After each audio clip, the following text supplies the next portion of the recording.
Hello and welcome to Niger Delta Weekly. I'm Oguntimehin Toludapo Oguntimehin. This week on the program, we'll be taking a look at the budget of Niger Delta Ministry and the challenges before the ministry. We'll also be looking at the visit of Senator Ita Enang, chiefs and some youth from the Niger Delta and the implication for the region.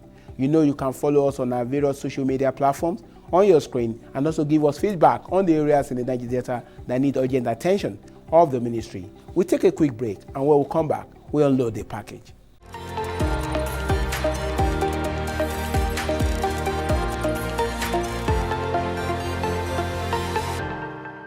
Welcome back. With so much to do in the Niger Delta, especially with the recent NSAS protests, the need to provide for the Niger Delta people cannot be overemphasized.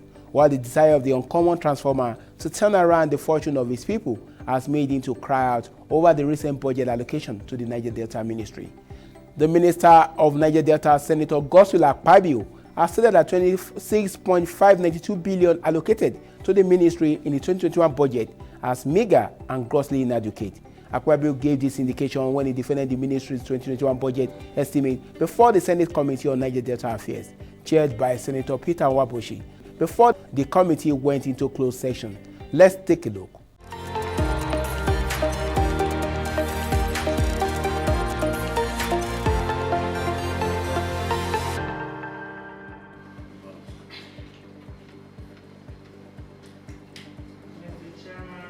Minister of Niger Delta Affairs, Senator Godswill Akpabio, has described the sum of 26.592 billion allocated to the ministry in the 2021 budget as meager and grossly inadequate.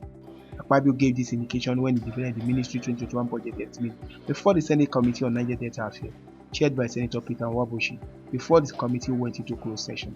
His disclosure out of the 26.5 billion 2021 budget proposal, capital expenditure will go up 24.292 billion, personnel will go up 1.443 billion, and overhead will go up 877.089 million.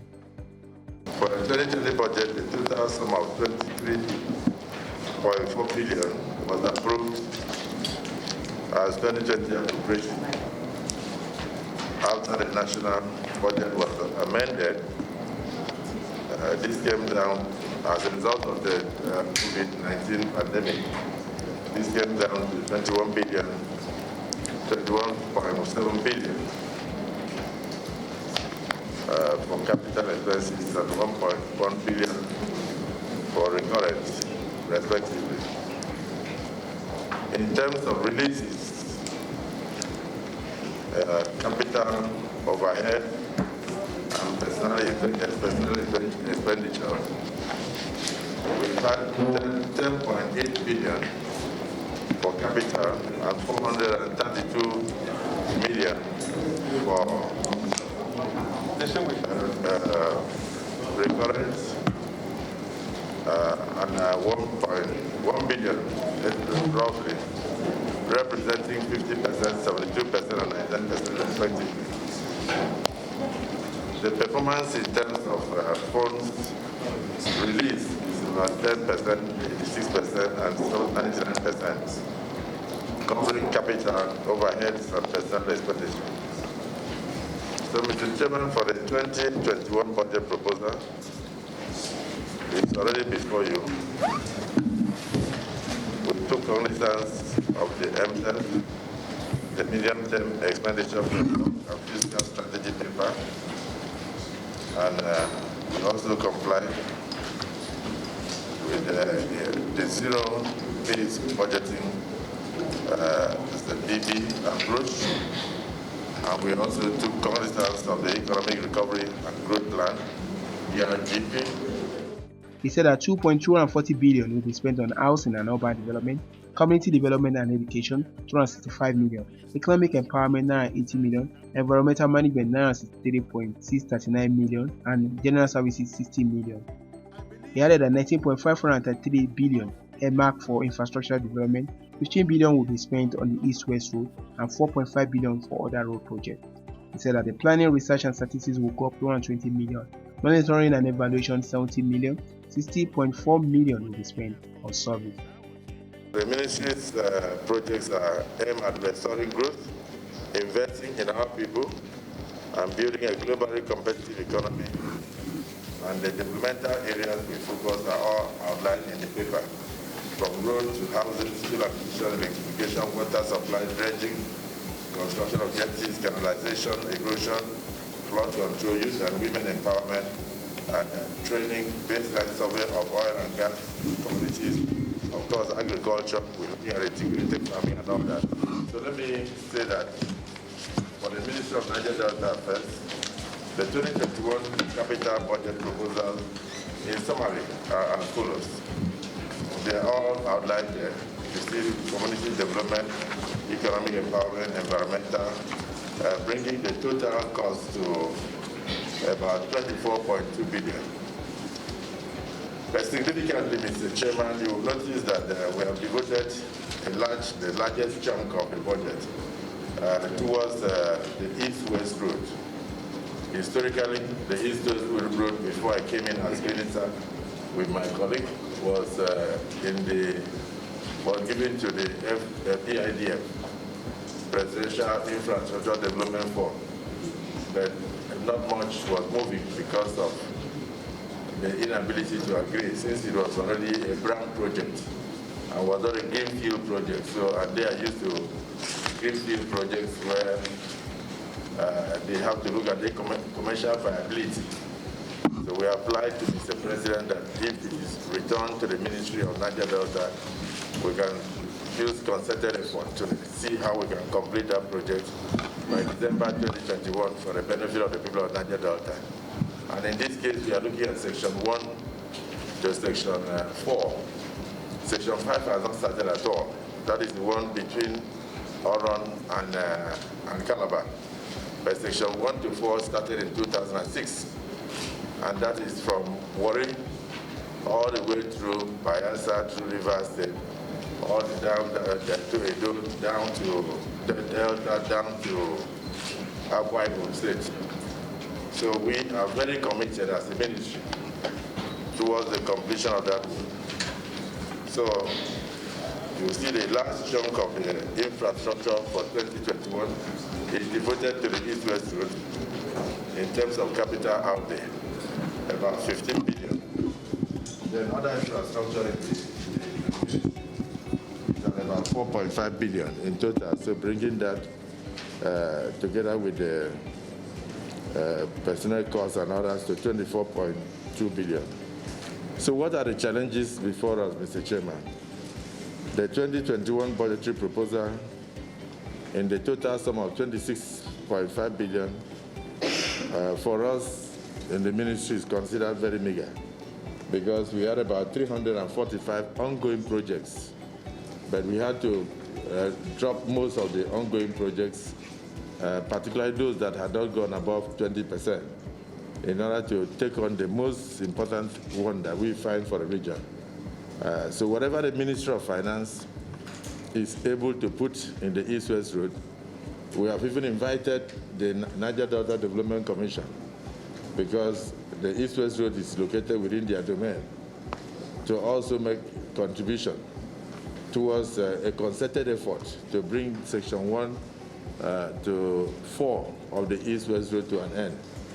And we recently found out that at the Eleme Junction end, one of the bridges has already given up and is hanging. And we have over 5,000 trucks that pass there on a daily basis, because from One Port, that is the road they take. And then from the depot, that's the road they take and all that. So that's why we are putting so much there. So the challenge is funding. If we had more money, we would have put more money even in the East-West Road, and we would have been able to put more of our ongoing projects. And so, Mr. Chairman, if there's any way you can assist us with the committee members, is if you can find any stray money anywhere as you consider the budgets. Arising from my speech so far, we will say that the dwindling budgetary allocation and the increasing level of outstanding liabilities, we wish to solicit for your assistance in helping us to have additional funding to the ministry. And this will help us not just to realize Mr. President's vision for the region, but also to realize the mandate of the ministry. In fact, the ministry's budget had dwindled. When it started in 2010, I think they started with about 100 billion, but it just kept coming down, until we are now looking at 19 and 20 and 23 billion. The minister, however, appealed to the Senate Iwabuchi-led committee to use its power of appropriation to increase the budget of the Ministry of Niger Delta Affairs. Don't block the place now.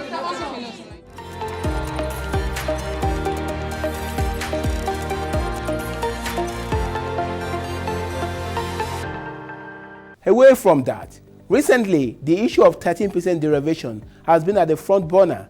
The Special Assistant to the President, Etainang, has sought an amendment to the Niger Delta Development Commission Act to ensure that the 13% oil derivation fund is paid directly to host communities instead of governors. It took the case further by meeting with the Minister of Niger Delta, Senator Godswill Akpabio, in conjunction with some chiefs and youths from the Niger Delta region, where some of their challenges were raised and discussed. The report.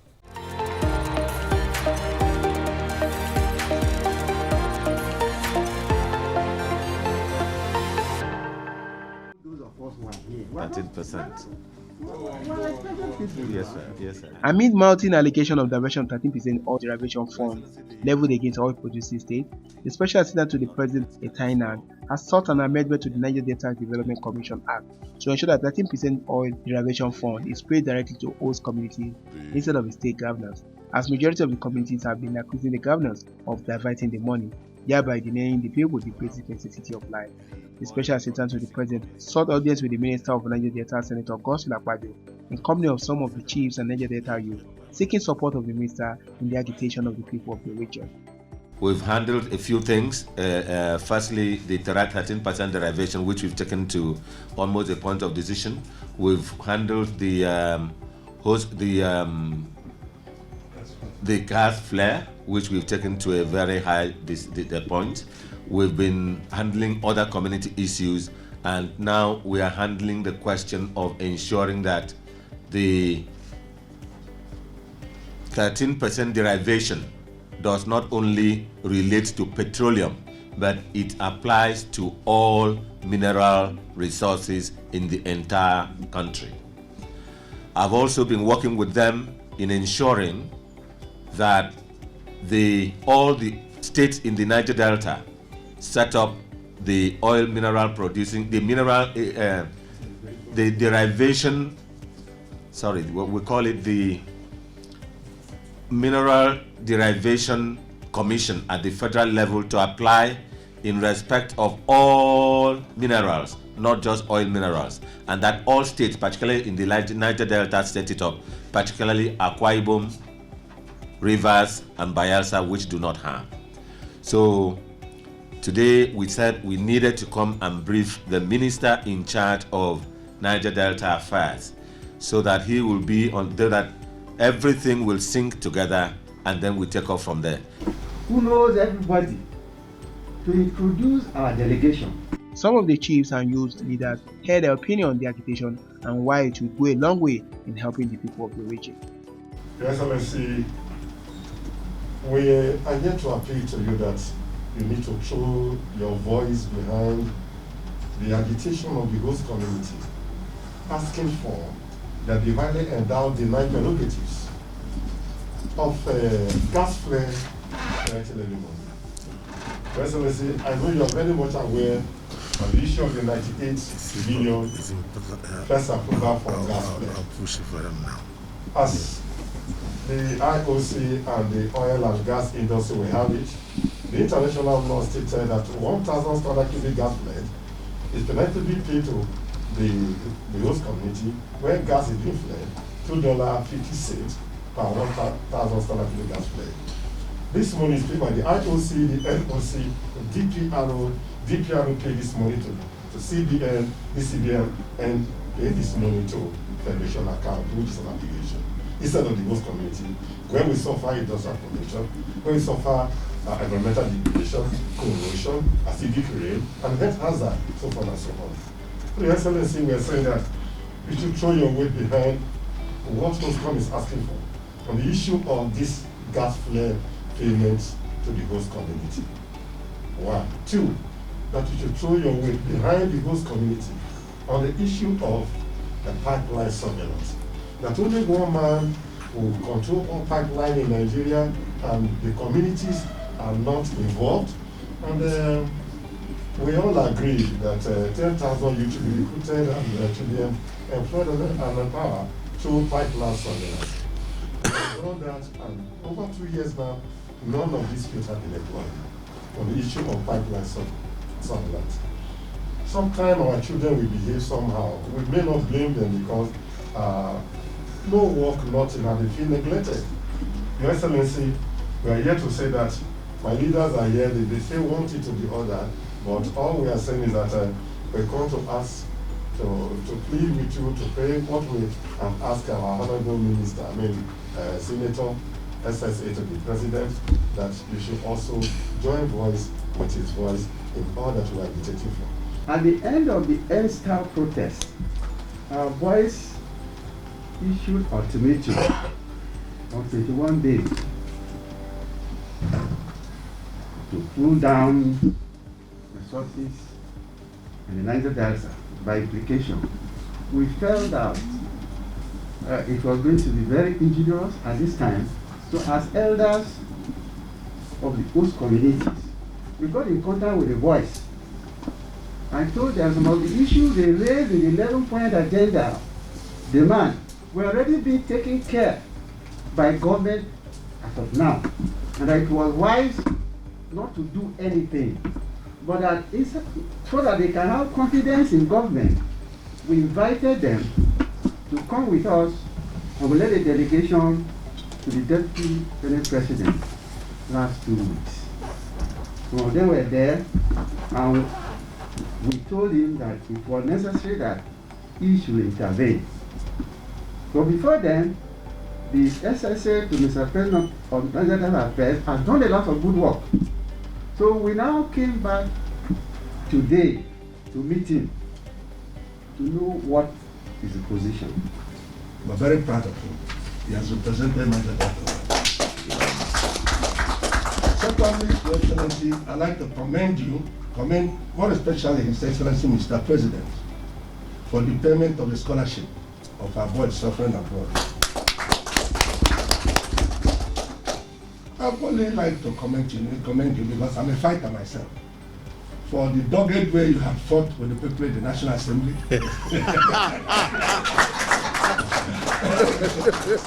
Because it got to a stage, first they divided the contractors of the NDDC under a podium. Into pieces. Into pieces. Joe and the rest, the chairman, they were supporting the opponents. So I looked at it, I told everybody, no. It took me weeks. I went and told Monday, and I said, leave it, I'll do it. And to the glory of God, they're together and they're supporting you now. Thank you. Out of this Niger Delta, the former Niger Delta Avengers, he was the one man, who went, Ibe Kachuku, former minister, the Minister of Sports, the GGM security in NNPC. Some of them chicken that, but he took them to the creeks, made the boys. Afterward, we insisted that we wanted to rally. He took them, that the distance was there for Tompolo. And stopped Tompolo. But since then, they have not, benefited, Your Excellency. And it's unacceptable to us. We are coming here to tell you, Your Excellency, that between your ministry and the NDDC, you should synergize with him. And we want both the elders here, the youth, the women, to participate as of right. We're not begging you, Your Excellency. We're coming to claim our right. Gentlemen, am I saying your mind? Yes, sir. A situation where people, some of them, our brothers, stay in the National Assembly, they're getting their salaries, they're getting their allowances, and our contractors are dying who have done jobs.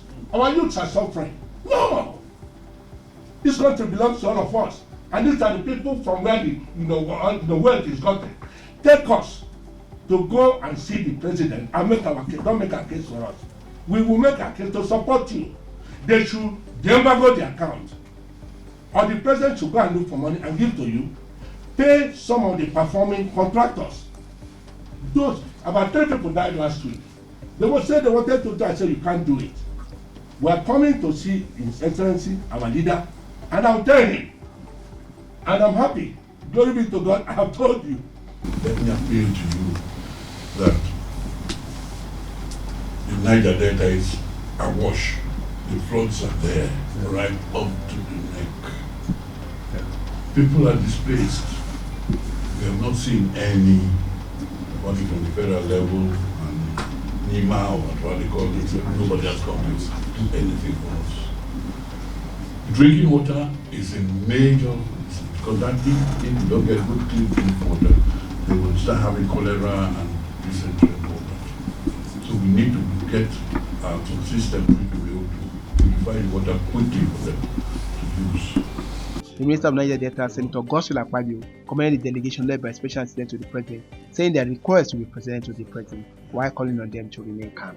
I believe strongly that with this visit, I will not only brief Mr. President, I'll also be requesting for an opportunity for you to also have audience with Mr. President.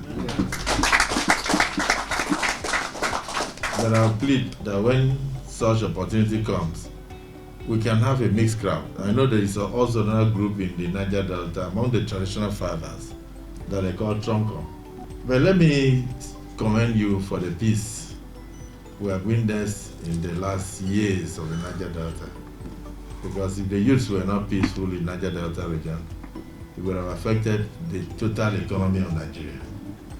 We are still surviving in spite of the COVID as a result of the peace. And I want to urge you to continue to keep the peace. In the Niger Delta region, let's keep the peace so that what the elders are discussing, they are not discussing for themselves, they are discussing for you. They want to bequeath a more developed and better and a promising Niger Delta to your generation. Most of them, like Chief Jasper Jumbo, have spent the better part of their lives in the last 50 years fighting for Niger Delta. I don't know whether I'm right. So if they are still in the struggle today, it's not for themselves. It's to leave a better region for you. But the youths of the Niger Delta must behave like the Catholics. You cannot go to take communion in the Catholic Church unless you are in a state of grace. So for you to benefit that future, you must prepare yourself and be in a state of grace. Hence, we must lower our anger and we must do everything possible to drop arms, truly, so that we can have fruitful discussion and then the federal government can look into our requests. With my presence here as your minister, things are going to get much better. There are so many things that our elders are not briefed because we don't want to, it's not good for us to come and pass blame. The major thing is that to change the situation. And I want to thank the President for standing by the ministry and insisting that we should at least do forensic audit. The forensic audit is not aimed at asking the contractors to bring money, bring this, bring that. It is already working. Like my Minister of State said, in the estate he lives in Ondo, seven roads are almost completed now. They are working day and night, but the monies were paid in 2006 and 2007. Let all those who left shoreline protection in Bayelsa and in Delta that has cost us so much go back and complete them. Let those who had canalization go back and complete them. Let those who had desilting actually go back and complete them. Because if those things are done, we'll now have the level of flood that we're having now. I don't know whether you understand my point. Particularly if you know that you collected money. And then at the same time, NDC had been paying about 300 million a year as rent in their headquarters. I can tell you now that under 1.5 years, we have moved them to their headquarters. If you go to visit them now, you'll be visiting them in the NDC headquarters building. Oil communities and activists in Akwa Ibom and Bayelsa State have articulated their revulsion at the failure of government of the two states respectively to establish oil commissions like other Niger Delta states to manage 13% derivation to the state. They point at Delta, Edo, Ondo, Abia, Imo State, where the governor has set up oil commission to administer the stipulated proportion of the fund.